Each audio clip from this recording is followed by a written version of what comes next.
Guys, today we're going to learn how to make an apple. So start off finding some pictures of some apples and not apple logos, an apple. And first thing I'm going to do is I'm going to find a picture and just save this image and put all my documents, call it apple. I'm going to bring it into Maya, and what I want to do is go into front view, spacebar, right click, front view. And in front view I'm going to go to view, image plane, import image. I'm going to find that image of an apple that I put in my documents right here. Scale this thing up with R. Get into perspective view. Now when I look at an apple, I have to type in the bottom of an apple, because if I type in apple bottom, something else pops up. Which I tried doing earlier in my first attempt at a video and had to start over. So bottom of an apple has 1, 2, 3, 4, 5. It's like a star, an apple, and you know that inside it looks like a star as well. Well, the whole structure is star-like. So with that in mind, when I create a sphere, what I'm going to do is we're going to do 5 points, which means we need to have 10 faces. Under Polysphere 1, under Attribute Editor, you're going to change the subdivision axis to 10 and the subdivision height to 10. And it's going to look like this. And you can see that it has 1, 2, 3, 4, 5 outer parts and 5 inner parts. So, first thing let's do is go back into front view, and we're going to take our apple and we're going to move it right dead center, which it already is. And then I'm going to turn the apple into X-ray vision. So now I'm going to take each of these edges, scale them with R, double click, scale with R, just to make sure everything is as close to this image as possible. From here it gets a little murky. So what I'm actually going to do is I'm going to go into vertex mode, and for now I'm just going to delete, not vertex mode, face mode. I'm going to go into face mode, and I'm just going to delete these faces for now, as well as these bottom ones. Okay.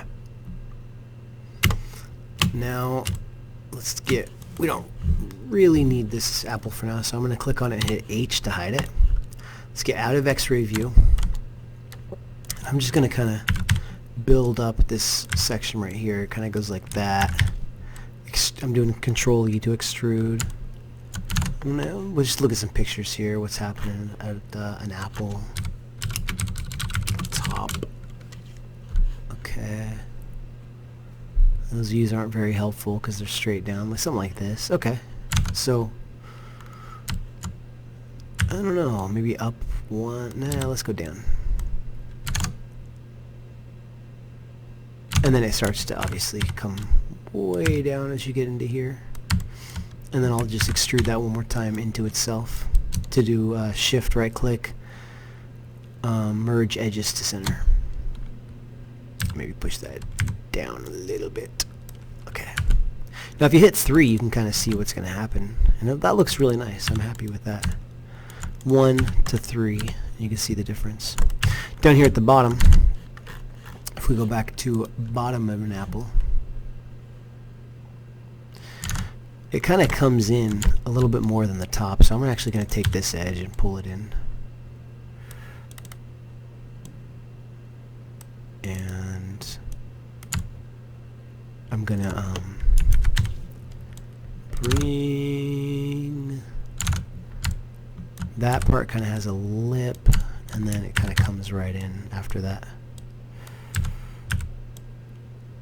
So maybe something like this. Then it obviously comes way in. And then I'll merge those guys to center. Let's see what that looks like. Not crazy about that. Let's extrude that out a little bit. Let's see what that does. It looks weird. Let's take this edge and just push it up a little bit. And this one. Pull that out.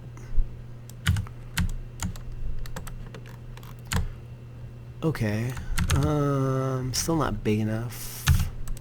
Feels like it just needs to be a little bit wider.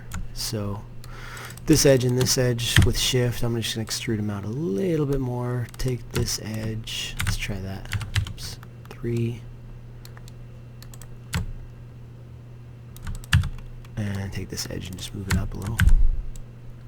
This is kind of just an aesthetic thing that you guys will have to make a choice on. Okay, now here's the important part. We need to make this thing look like an apple. So I'm going to double click on every other row. Hold down shift. I'm in edge mode right now. And you can see, like a spider, it's stretching out its webs into 5 parts. I'm going to use R now to scale this, and I'm going to pull these guys in. Now you'll notice it doesn't do a lot on the outside. Mostly stays the same. It's on the top and the bottom that we really see this. Now let's hit 3 to get a better idea of what's going on here. And you can see the bottom in particular. Let's not go quite as much on that. The bottom in particular really is looking more like an apple bottom. I'm going to get on object mode and hit 3 here. And you can see we now have 5 points just like the bottom of an apple. And on the top, very nice. On the top, it's not going to be quite as much. It doesn't do that kind of stuff. It does that really hard on the bottom. You can see that, obvious. The top is not quite as much, so what I'm going to do is just kind of take some of these vertices and tone it back a little bit on a couple of them. Just pull those guys down. And maybe I'll leave a couple of them up so that you can kind of see it in some areas. It's an apple. It's asymmetrical. It's not going to be exactly the same on each side. But I'm really happy with the way this has turned out. And, you know, maybe I'll squeeze these guys in a little bit just to really exaggerate that bottom area. How's that look? No, I don't like that. That's the exact opposite of what I want. Maybe I'll take all of these vertices, get off camera-based selection, and you guys at this point you can fast forward it. I'm just getting kind of nitpicky here. I just want to see if there's anything I can do to make this look a little bit more like an apple. And I might be screwing it up. That's okay. We experiment, we try things. Cool. I'm going with it. Here's my apple. If you feel like you're happy with the basic look of it, just go back into one mode and select the object, and then click on this button right here. It's going to add more faces to it. You could do it once. For a small apple, it'd be fine.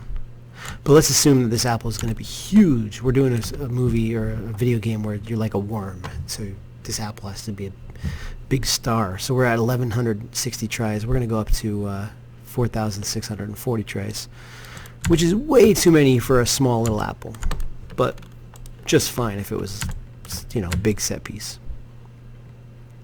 That looks good. At this point, you got a bunch of different vertices if you go into vertex mode. And let's say that you wanted to make this apple look a little bumpy or a little asymmetrical.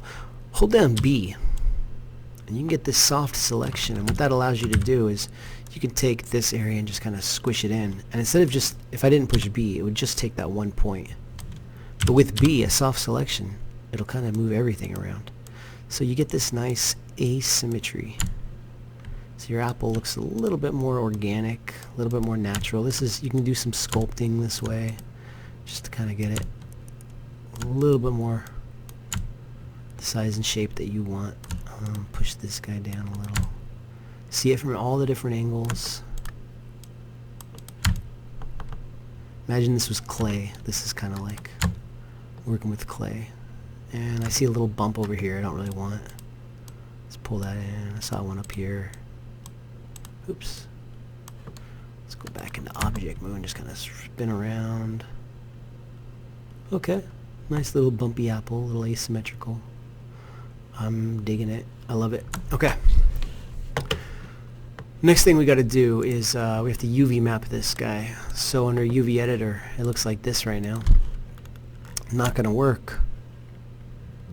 So we're going to do not a UV automatic, because that's not really going to work either. It kind of does, but what's going to happen is you're going to have all these things called seams. And you can see the seams right there. And that's just, it's all weird shaped. Everything's kind of like a patchwork. It's just not going to look nice at all. So what we have to do, I'm going to go back into object mode here. We have to do a UV spherical. And this is like taking a globe and sticking it on a map. And I don't know if you've ever heard from your geography teacher. It's hard to do because it stretches everything. But that's going to be much better. You do have a seam right there, but only one, and they're similar sizes. That'll work.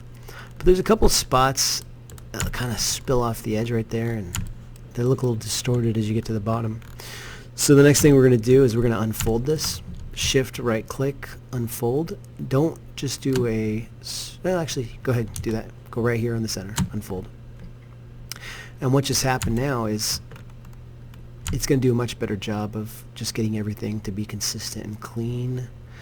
And you can see this looks like a map. This looks like what people do to maps. They kind of distort them like this, and that's what you have to do. You got to get this thing to fit inside here. But use as much space as possible so you can get as close to the edge as possible.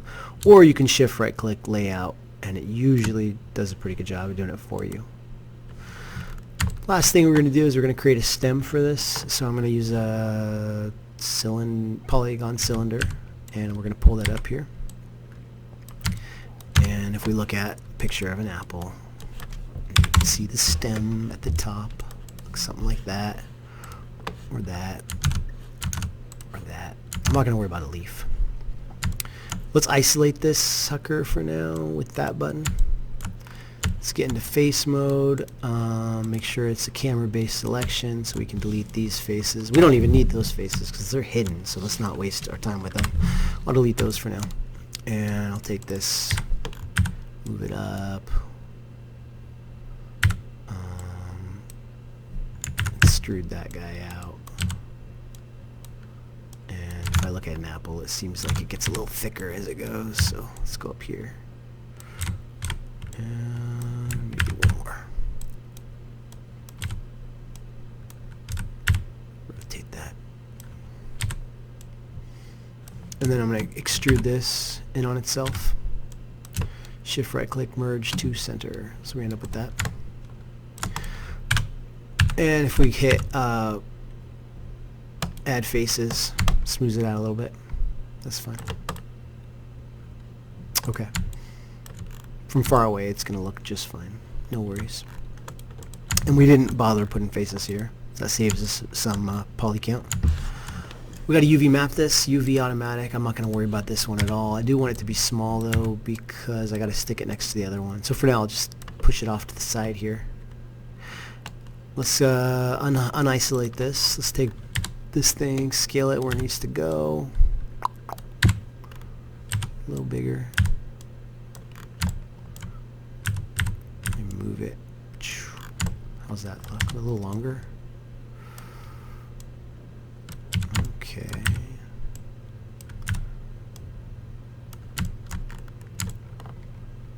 Okay, cool. I guess that's fine.